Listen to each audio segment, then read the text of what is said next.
Hello everyone, welcome back to part 4 of our chapter discussion on capacitors.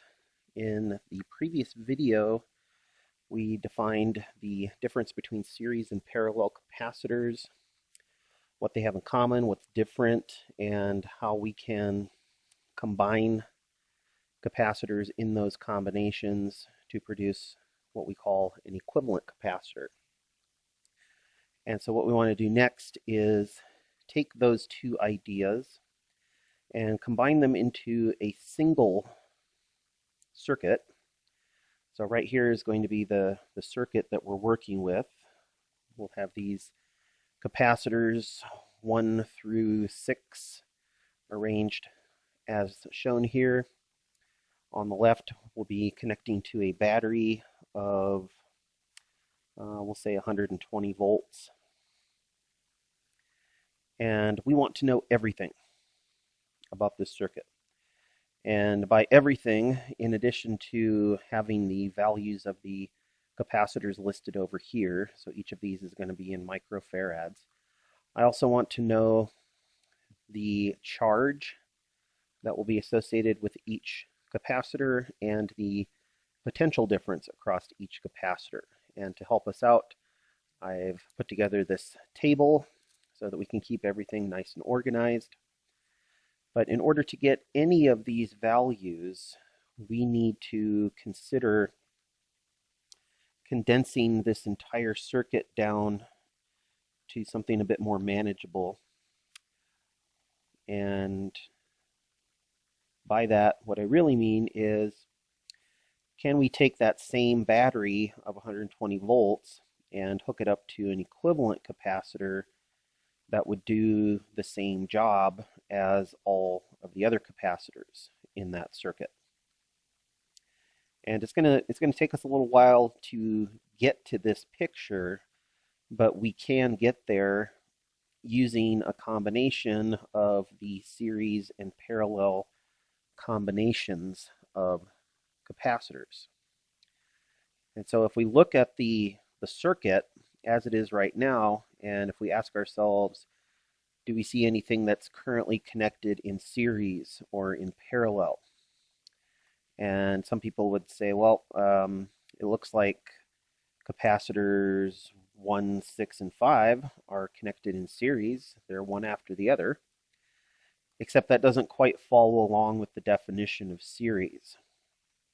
When we have series capacitors, it's true, they have to be connected one after the other, but you cannot have anything else connected in between the capacitors. And unfortunately, that's what's happening here. I can't follow that highlighted path and assume that capacitors 1, 6, and 5 are connected in series, because there's other stuff connected in between. So I can't say that those are in series. But I can say that capacitors 2, 3, and 4 are in series, because I can draw a line that connects them head to tail with nothing else in between. So I can do that. Some people may look at this diagram and say, it looks like capacitors 3 and 6 are connected in parallel. But that's kind of misleading. We think of parallel as meaning two things that are laid down side by side. And yeah, capacitors 3 and 6 look like they're laid down side by side.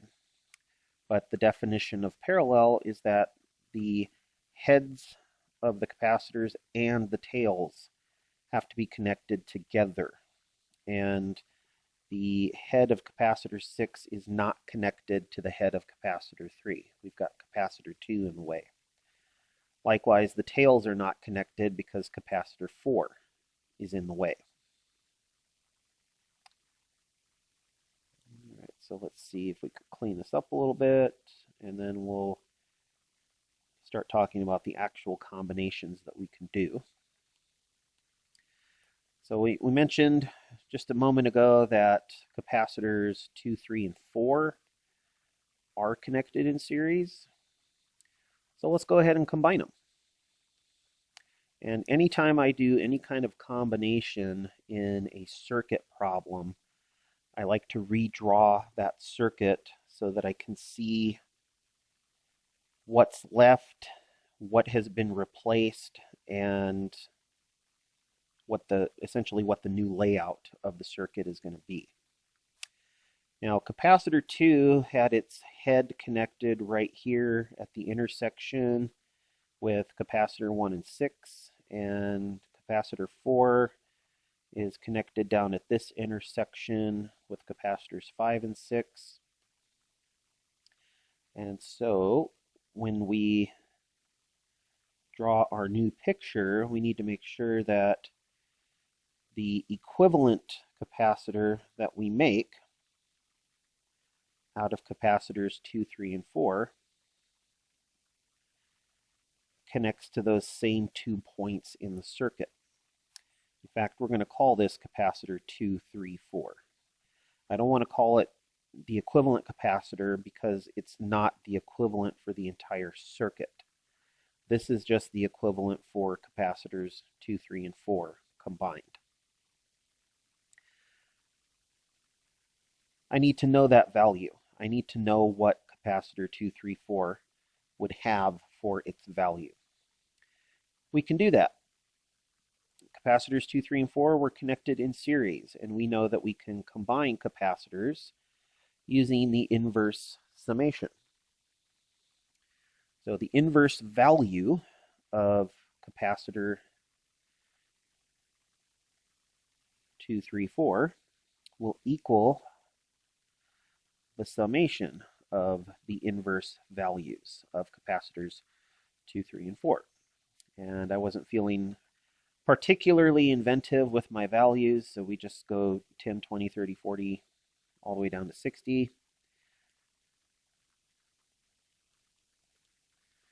But we're going to add all of these together into our calculator. We have 1 over 20 plus 1 over 30 plus 1 over 40 makes 0.1083 repeating. And again, that is not the equivalent value, that is the inverse of the equivalent. And so we need to invert our answer. If we do that, we get an equivalent value of 9.23, and then the decimal values keep going. I'm gonna carry the decimal out to at least 2 places, but try not to cut off too many values, because as we go through all of these combinations, every time we do a new combination, we're going to have to round off our answer. We don't want to be rounding off too much along the way. Otherwise, Wiley's not going to accept our answer. Okay, 9.23, and since all of the other capacitors had units of microfarads, we will have microfarads here. And I want to add this to the table that we're using, because this capacitor 234 is now a part of the circuit. I want to be able to keep track of these values. So 9.23 is going to go right in there. And in case you were wondering, why aren't we filling in any of these charge or potential values? Well, that's because we don't know them yet. We don't have enough information to solve. We do have this, this ratio expression over here that says capacitance is the ratio of charge to potential. But the only thing that I know so far is the capacitance values of those capacitors. I know what the battery is, but I don't know what any of the individual charge or potential values for the capacitors are. If I could find one of the other values, then I can solve for the third one, no problem, using that ratio expression. But until I can get some information that fills in another box in one of these rows, I'm just going to have to keep going and seeing what I can produce along the way. Okay, so now we're down to this diagram, and we need to see what can be combined. And we can see here that the new equivalent capacitor that we made, capacitor 234, has its head and tail connected with the head and the tail of capacitor 6. And so they are connected in parallel.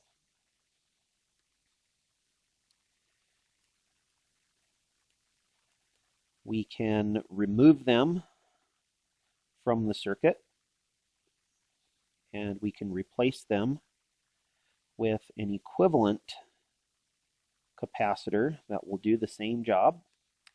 Now these two capacitors are technically connected to the rest of the circuit at these 2 points, and so those are the 2 points where their equivalent is going to be connected. And again, I'm not too big on originality today, so I'm going to call their equivalent capacitor 2346. And I need to know the value of that equivalent capacitor. Back up towards the top, we have our notes about series and parallel. The parallel capacitors can be combined just by taking a direct summation. And so the value of capacitor 2,3 plus the value of capacitor 6 will produce the value of their equivalent. Capacitor 234 plus capacitor 6, 9.23 plus 60, so we get 69.23 microfarads. And that will get added to our table.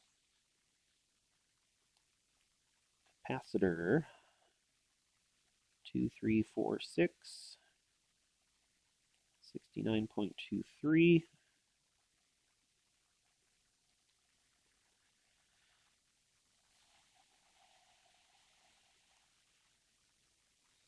And now you can probably see that we're only one step away from having our equivalent capacitor,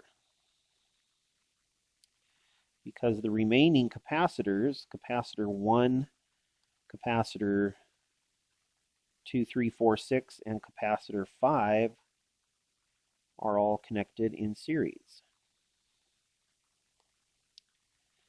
And so we can combine them to make the equivalent capacitance of the circuit. But as we saw before, to combine capacitors in series, we have to combine the inverse values. So this is 1 over 10 plus 1 over 69.23 plus 1 over 50. All that goes into our calculator.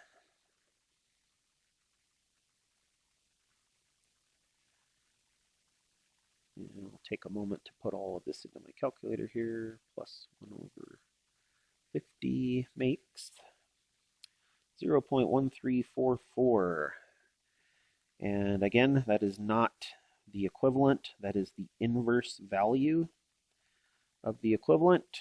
So we will invert that value, and we get 7.438 microfarads.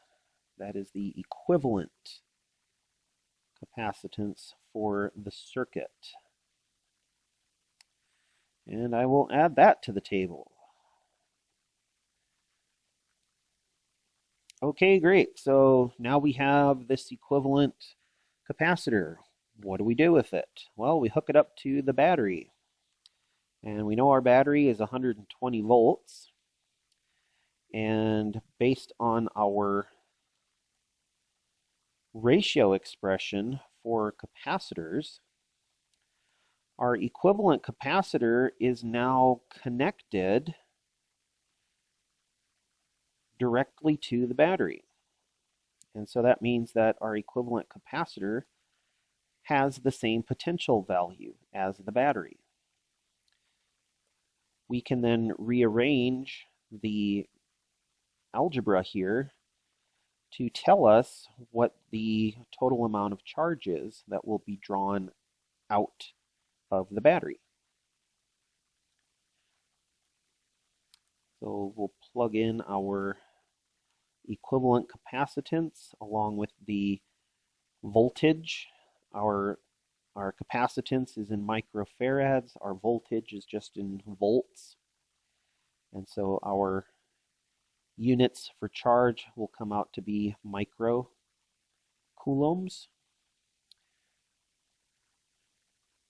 We'll plug this into our calculator, and I'm getting 892.56. I'll round that to 892.6 microcoulombs. So I now know everything that there is to know about this equivalent version of our circuit. And I know that because our equivalent capacitor was using the same potential as the battery, and that it's going to feed just over 890 microcoulombs to our circuit, I'm going to plug those values into the table. The equivalent capacitor had the same potential as what the battery did, and it received 892.6 microcoulombs of charge. So what next? Well, now that we know everything that there is to know about this version of the circuit, we will backtrack. We will take the equivalent capacitor that we have built, and now we will start deconstructing the circuit until we get back to the original picture. And every time we deconstruct something along the way, we're going to learn a little bit more information. So how do we deconstruct? How do we go backwards? Well, I have that equivalent capacitor, and I need to break it up. In doing so, I break it up into three capacitors: capacitor 1, capacitor 2, 3, 4, 6, and capacitor 5, and they are all connected in series. What do we know about capacitors in series? So we come back up to our notes, and it says that capacitors in series will all have the same charge. All right. What charge are they going to get?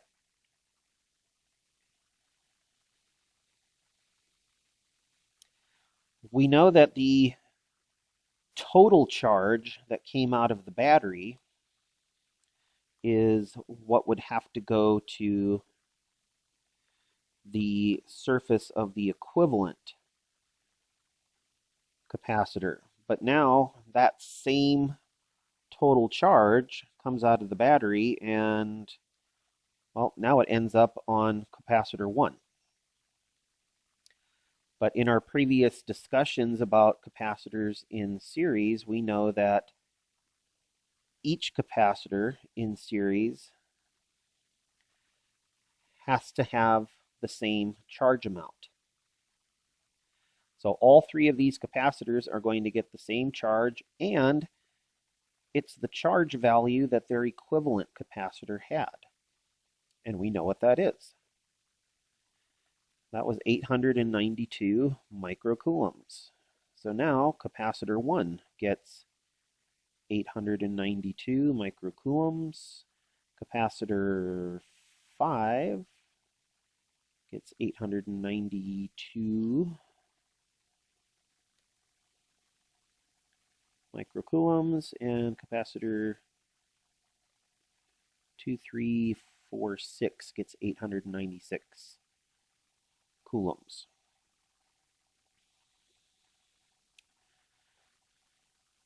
Okay, I have two pieces of information in each of these rows. That means I can use my ratio expression to find the third piece of information. For capacitor 1, capacitor 1 can be equated to the ratio of charge 1 to potential 1. I know capacitance 1, I know charge 1, so a little bit of rearranging in the math says that the ratio of charge 1 to capacitance 1 will tell me the potential difference across capacitor 1. We have 892.6 microcoulombs over 10 microfarads. The micros will cancel. The 10 will shift the decimal over one spot, and so the potential across capacitor 1 is 89.26 volts. 89.26 volts.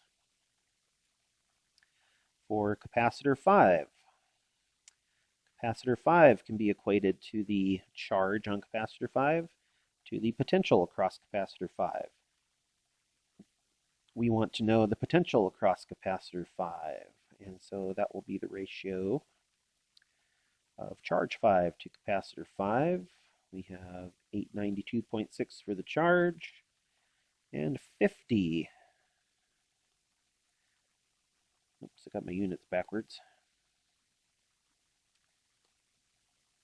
Microcoulombs, microfarads. Again, the micros will cancel.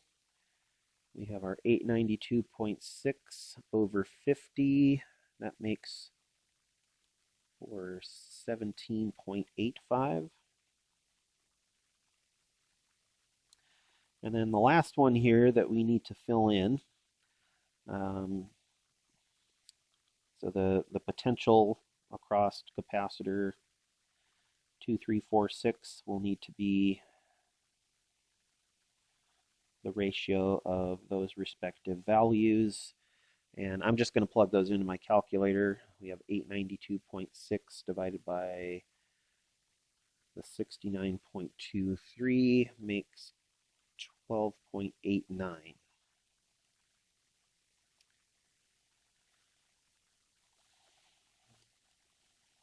So now we know everything that there is to know about this version of the circuit. But now is a good time to do a self-check with the math. Every time we get ready to transition to the next version of our picture, we should stop and do a self-check. Well, how can we do a self-check? What do we need to do for a self-check?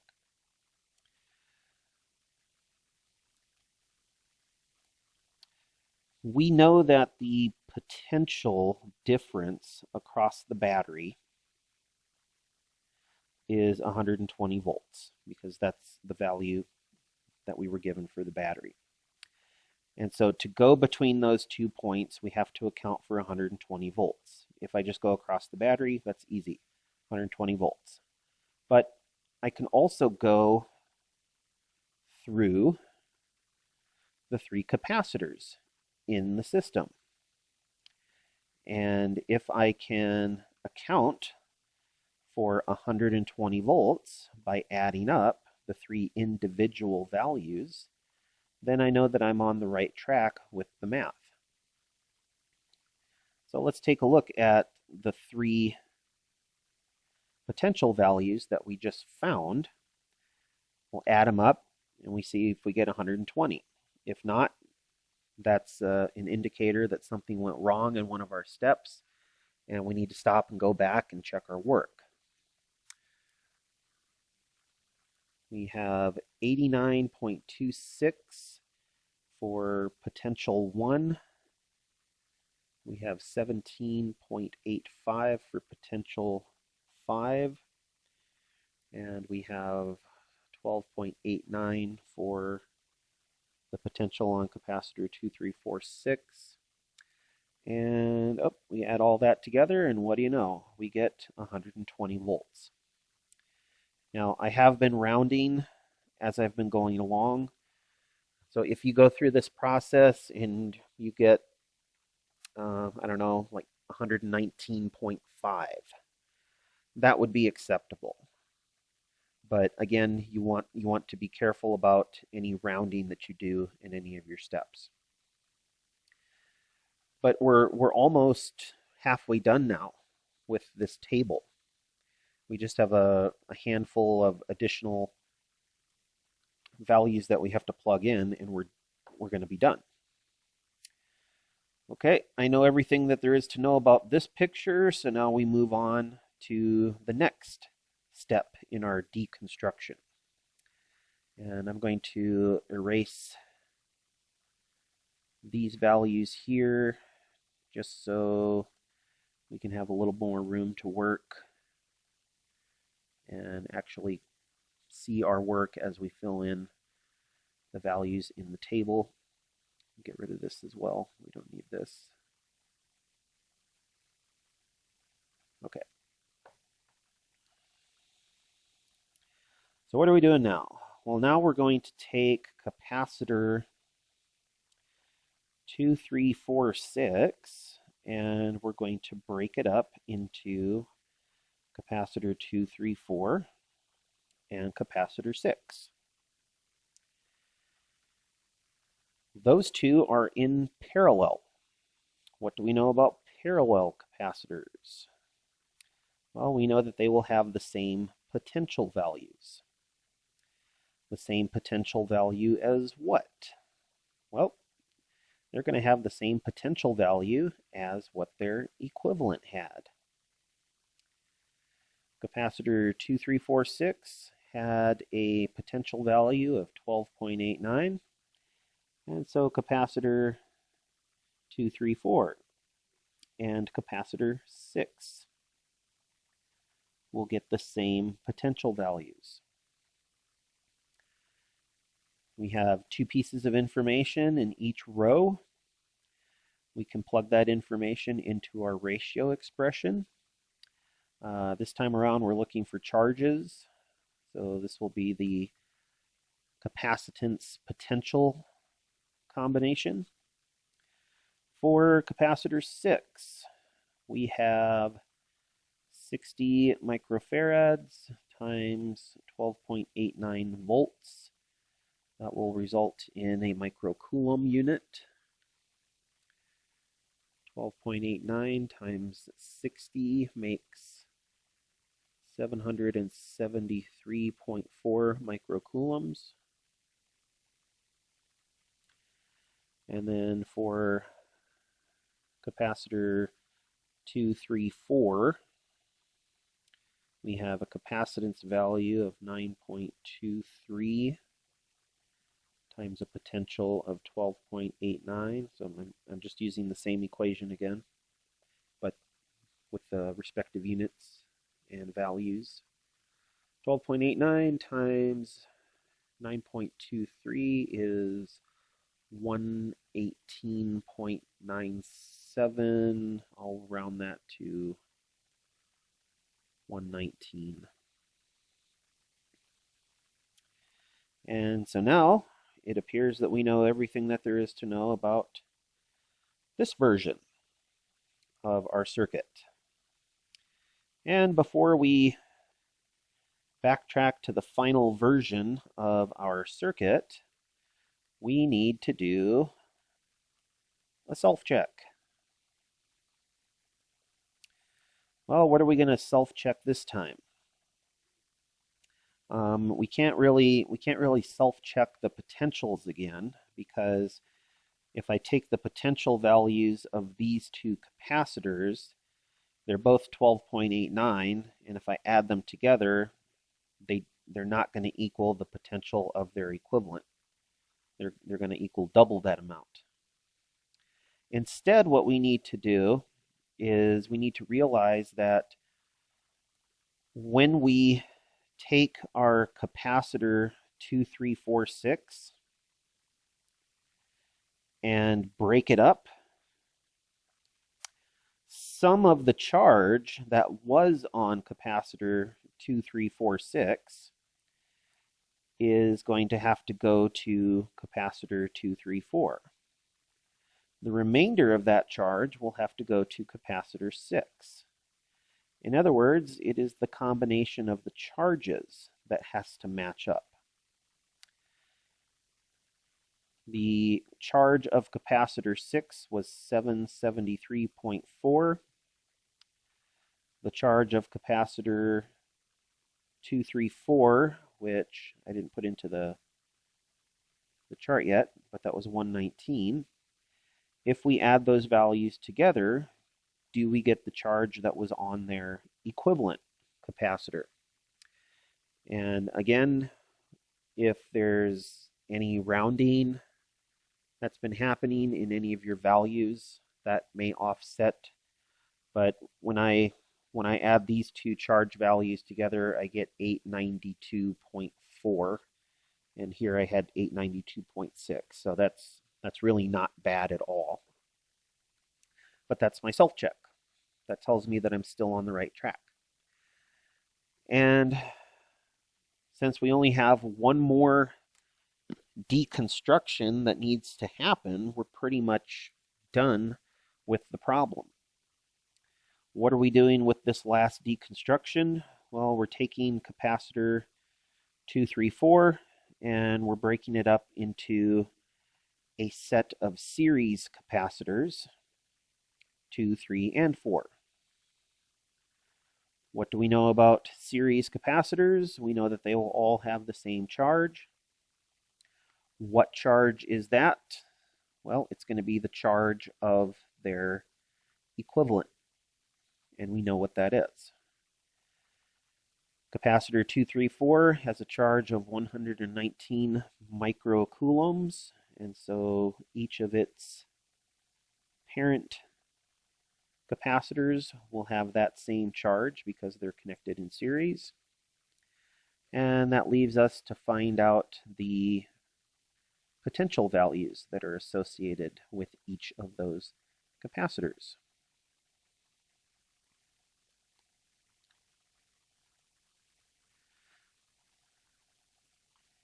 We break out our ratio expression once again. If we rearrange things to solve for potential, we now have to take each charge divided by the respective capacitance value, and we'll get the individual potentials. So for capacitor 2, we have 119 divided by 20. That makes for 5.95 volts. For capacitor 3, 119 over 30 is 3.97. And capacitor 4, we have 119 divided by 40. That's 2.975. We're done with the table.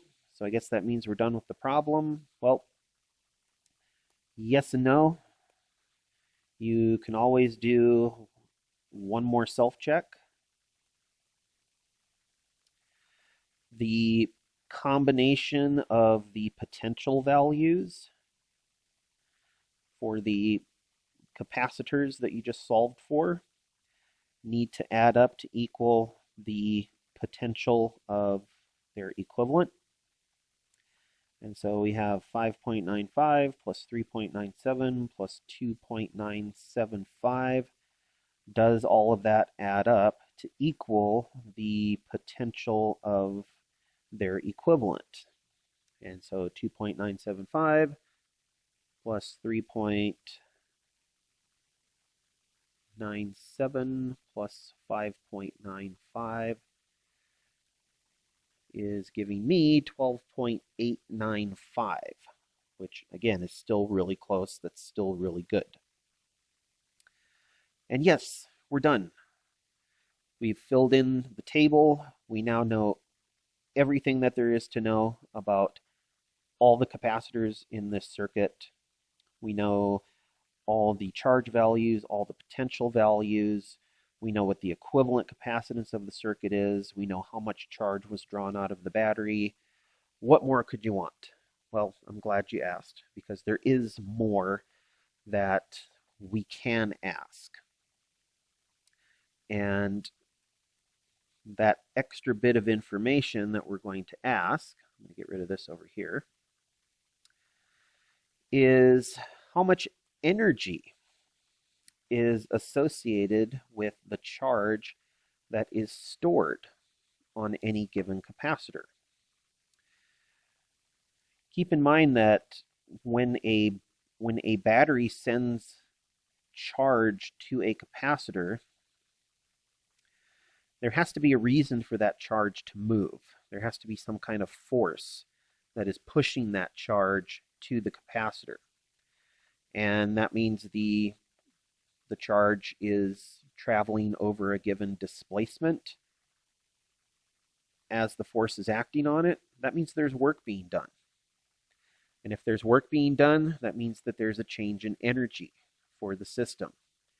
Specifically, that change in energy is going to be in the form of potential energy. So what we want to do is we want to find out just how much energy can we put on one of these capacitors. And the answer to that is going to be, well, how much work did it take to get that charge onto that capacitor? The problem is that we don't have just one individual charge that's going to go onto that capacitor. We're going to have multiple charges. And every time we deposit a new charge onto that capacitor, that charge is going to resist any incoming charges until eventually the plate of the capacitor is so full that all the charges on the plate are preventing any other charges from entering. And this is where we would reach a maximum potential energy for the system. We need to figure out a way to add all of that up. We have infinitesimal amounts of charge that are coming in to produce some grand total. And so how do we do that? How do we figure out how much work is required to get all of those charges to the plates on the capacitor? Well, we'll start with the equation that we have for electric potential energy, which is charge times electric potential. We had this back in chapter 24. If we want to change the potential energy, then there has to be a change in electric potential. And that's what we have from the battery. The battery is already providing us a potential difference, which is present between the two plates of the capacitor. Except we learned that for a capacitor, if we change the potential value, we change the charge, and vice versa. A bit of rearranging in the math says that for any given capacitor, if the charge on the capacitor changes, then the potential between the plates of the capacitor has to change. So we not only see that the charge is changing as we bring charge from the battery to the plate, but because of the introduction of that charge, we're also changing the electric potential. Well, how are we going to do this? Let's take what we know about a change in energy. We know that a change in energy can be represented as work. And we know that for an infinitesimal introduction of charge and a changing potential, delta V, we're going to have to integrate this, but I can't have two different changing values. I need to pick. Am I going to use Q as the changing variable, or will I use V as the changing variable? And it really doesn't matter, but I'm going to pick Q just because Q is set up as the differential term. And that means V can be replaced with the ratio expression. So the total work that's going to be done in going from 0 charge to a final charge of Q on our capacitor plates, well, now we've got a pretty straightforward integration. And this is going to result in Q squared over 2C. And because the work done is responsible for any change in potential energy for the system, if we assume that we started with 0 potential energy stored in the capacitor, then the final potential energy, or the potential energy of the capacitor at any given time, will be based on the ratio of Q squared over 2C.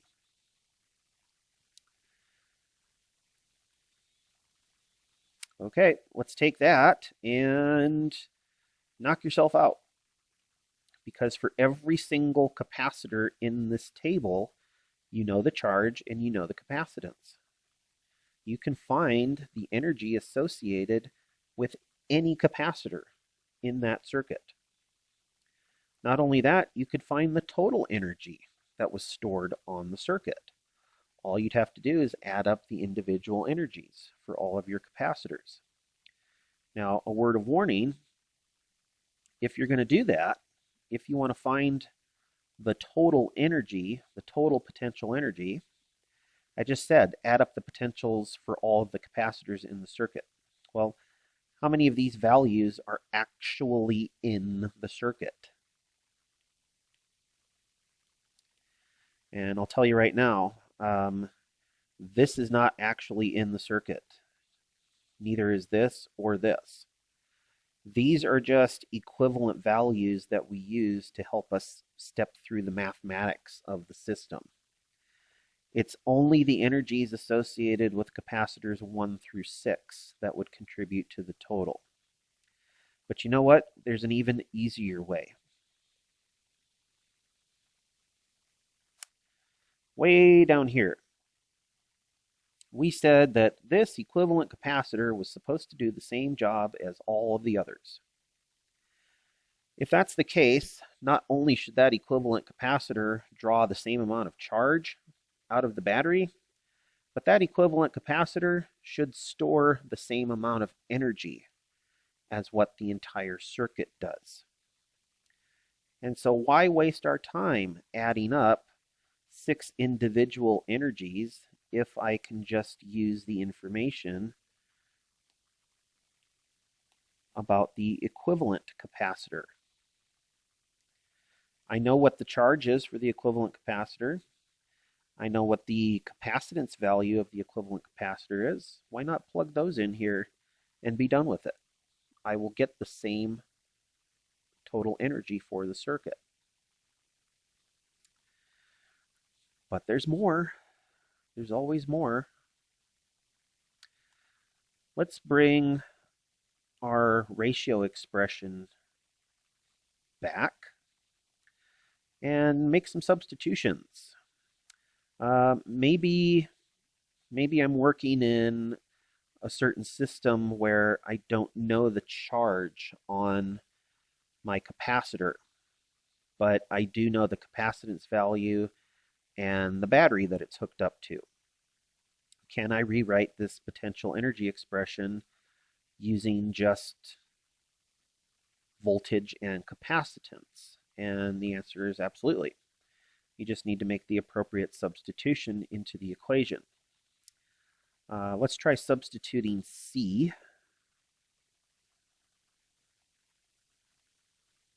Actually, we need to substitute Q. We want to keep C and V in the expression. So we'll rearrange the equation for Q. Q equals CV. That will be substituted into our energy equation. That's going to make C squared V squared over 2C, or 1/2 CV squared. Equivalent expression to the first one. And this one only involves the capacitance and the potential across the capacitor. Okay, so I've got one equation that uses charge and capacitance. I've got one that uses capacitance and potential. Can I make one that uses just charge and potential? You certainly can. Let's take our equation for C, and we'll plug it into that equation. So 1/2 of CV squared, if C is equal to Q over V, we now have 1/2 QV. Double check my work here. Q over V, V squared. Yep. And if we want to double check that, we can take the top expression and we can substitute in Q over V, which would be, yep, same thing. So 3 different equations that can be used to solve for the energy that is associated with any capacitor. But we can also use these equations on the equivalent capacitor of the circuit. All right, so that brings us to the end of that example. I warned you in the last video that this was going to be pretty in-depth and repetitive, but I think you can see that really all we've done is we've used the definitions of series and parallel to combine capacitors and then break them back up using the ratio expression over here, and we were able to completely fill in this chart. And I think now you can appreciate the reason why I have that chart there, because if we didn't, it would be very easy to lose certain values just scattered across the page. And as I've been going through this example problem, obviously my diagrams here have gotten incredibly messy, but that's okay because I have all of the really important information in that table, in that chart. And I've even had electrical engineering students come into my class and say, wow, I wish we had been shown that table method in our circuits class. It would have made keeping things organized so much easier. And it really does help. Now, we have one more topic for this chapter, and that is the topic of dielectrics. I was hoping to squeeze that into this video, but I can see now that we should probably stop and take a little bit of a break and absorb this material, because there was a lot of stuff going on here. And we even learned some new stuff, which is how to relate the energy in our circuit. And so we will have a fifth video for this chapter 25 stuff, but it's going to be short and devoted just to the dielectrics topic. So I'll see you back for that one.